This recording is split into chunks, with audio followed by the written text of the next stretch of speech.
Hi, everybody, and welcome to I Fucking Love Whiskey. I'm Andrew Pierce, and I'm here, as always, with my co-host, Joseph Limbaugh. Hello, I'm Joseph Limbaugh, and we're going to drink some whiskey, and we fucking love it. We do. And today we have a very special guest with us, Mr. Dan O'Connor from Impro Theatre. Hi, I fucking love whiskey. Oh, you do? That's awesome. Yeah. We're in a good starting point. That's a for great this starting one, I think. position. Yeah. Maybe not as much as you guys do, but you're pros, and I'm just happy to be here. We're happy pros to at be loving anywhere. it. Yeah. As I say. I'm just going to move this in a little bit here, so I'm kind of the same head size as the rest of you. There we go. Yeah. Yeah, excellent. Mr. Littlehead. Come on, Mr. Littlehead. Should I have not have said that at the top? It's fine. It's fine. Yeah. You're allowed to say anything you want, Dan, on this show. We don't censor at all. This show is super casual. Okay. Yeah. So yeah, I mean, you can love whatever you love. Who are we to say? Yeah. Yeah. Love is love, Andrew. Love is love. I feel you in my heart. Today we are going to sample 4 of the Game of Thrones series of whiskeys. So this is called Game of Whiskies, is what I've titled this episode. And one will be Johnnie Walker, White Walker. The next will be the House Tully from Singleton. Then That's all I know. House Targaryan, Cardhu, and finishing up with House Targaryan. Yes, that's what I said. No, you could go back and listen. It's exactly what I said. I got it right. Nerd fight. I think I might be the only nerd here. I think. No, Dan, you're a nerd. You've played D&D, but you're a nerd dabbler. I'm probably the only full-on nerd here. Probably. I believe I am nerd adjacent and nerd friendly. Yeah, definitely true. One will accept that. And then House Stark from Dalwhinnie to finish us off here. So yeah, I'm actually quite impressed with this outturn from Diageo, because this Game of Thrones lineup, most of them are really excellent. I have an opinion about the first one we're going to try, which isn't the one that I just mentioned. It's a different opinion. So we'll see what you guys think as we try this one. Okay. And I've capped my glasses. I've pre-poured everything and capped my glasses to kind of let the nose build up inside of there. Oh yeah, cool. And, as have I, because I saw you guys doing that last week, and I really liked that idea. So here it is. It's the Johnnie Walker, White Walker Game of Thrones. Now they say to freeze this because when you make it cold, some sort of writing comes up on the side, and I can't remember what it is, but I'll put in a picture of it afterwards. But if you're going to freeze your whiskey, you're not going to taste a lot of it. That's my feeling. So this is going to be room temperature today. And do we put a little water in this or no? Right. We will put some water in for science after we've tasted it a couple of times, just to see what the difference is pre-water and post-water. Okay. Yeah, sometimes we like it a lot and we don't put water in it because we were afraid of what it might do. But it's everyone's preference, of course. Yeah. Okay. So one of the first things you want to do is have a look at the color on that. It's nice. It's very nice. Golden. And nosing it. So some of the techniques for nosing it is breathe in through your nose, out through your mouth, keep your mouth open just a little bit.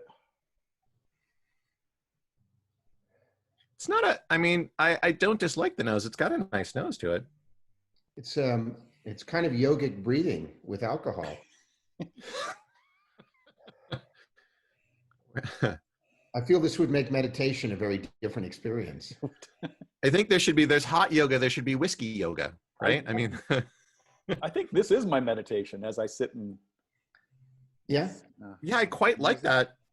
It kind of reminds me of like a Highland, I think. It's pretty floral. Mm-hmm. And I mean, Johnnie Walker, it's hard to know where it's from because it is a blended Scotch whiskey, and Diageo has distilleries all over the place. So there's probably some Highland. Diageo owns Johnnie Walker? Yes. Oh. Diageo owns something like 22 distilleries, and they take bottles from our casks from all of them, blend them together to create the Johnnie Walker series. Can I ask a stupid question? I'm sure you can. Is Diageo an Italian company? It is not. It is not. actually an English company. Oh. I asked the same question on the first episode, I believe. I believe it was the first episode I asked that exact same question. There are no stupid questions, Dan. Oh, thank you, Joseph. Well, it doesn't burn, No. which gives me hope. All right, I'm gonna go in. I'm gonna try it. Okay. Okay.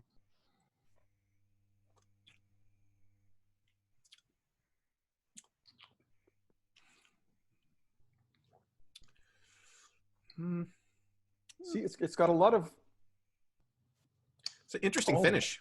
Yeah, like almost butter on the finish there. Very Yeah. mouth coating kind of experience. I think the finish was the best part. The thing I like most was the finish. It's really interesting because it's kind of got like a little sour center, like the I don't know, Yeah. like kind of medicinal, but not in a good way.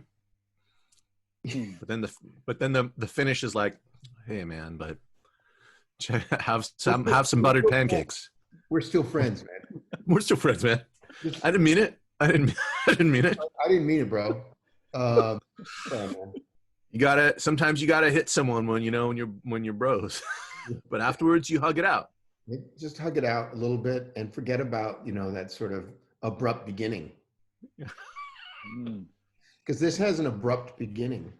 It does. But yeah, it is very smooth and, but I agree with you that the finish is really nice.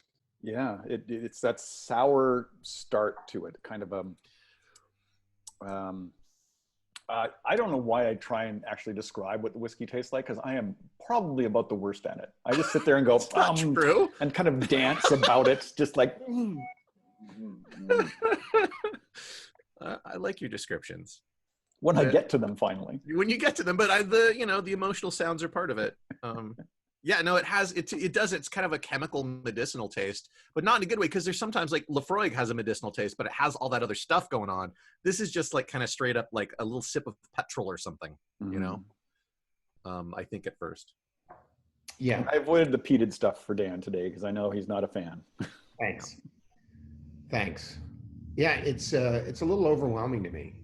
I mean, I understand it. I understand it. I just don't know if I'd want to order that. Like, I don't think I would ever order a peaty scotch. Whereas for me, the first time I tasted it, I tasted a Lagavulin, and it was mind-blowing to me that a fluid could taste like that. That you could actually drink a campfire and you'd enjoy it. That to me that just opened the world of scotch to me.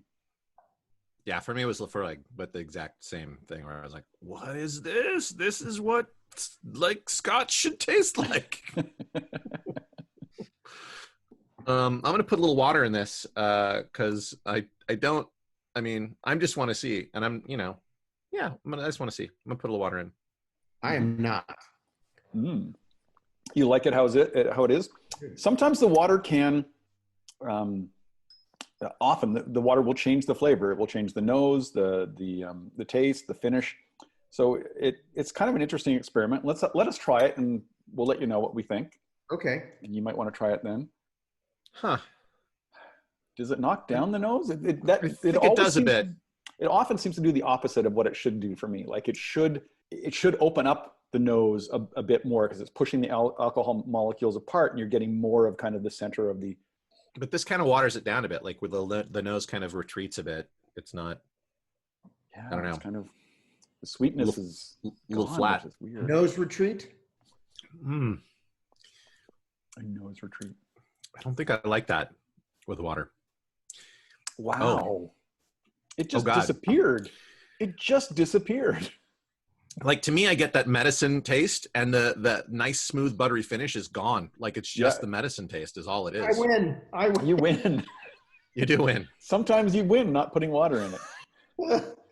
Yeah. See, when I tasted scotch with you before, Andrew and Joseph, I remember that there was a few of them that I really liked what the water did, because it seemed for me to break up the, I don't know, heavy taste strands. Yeah. I don't know how to describe it.